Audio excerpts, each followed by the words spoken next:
అంటే అండి ఈ చెట్టు పైకి లేగాలి మనకే.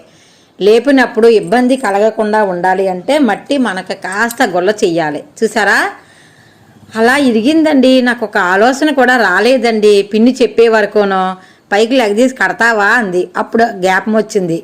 సరే ఈ చెట్టు చుట్టూరు ముందు మట్టిని అయితే గుల్ల చేశానండి. మనం ఎలా చెప్తే అలా వినేటట్టు. అసలు ఇదివరకు దీనికి ఒక సపోర్ట్ అయితే ఒక బెడ్ పెట్టాను. ఇప్పుడు మనం ఈ కర్రకి చెట్టుని కట్టేద్దామండి. మనకి ఎలా ఉండాలి ఏంటి అన్నదే ఈ చెట్టు కర్ర కట్టేసుకుంటే మనకి కట్టు కట్టడానికి చాలా సులువుగా ఉంటుంది. నేను ఇక్కడ ఒక క్లాత్ తీసుకున్నానండి. మైకా కవర్ అలాంటివి తీసుకోవచ్చు. క్లాత్ అయితే మంచిదన్న ఉద్దేశం. ఆ చిగుర్లు మనం పెంచుదాం అన్న ఆలోచనతోటే ఉన్నానండి.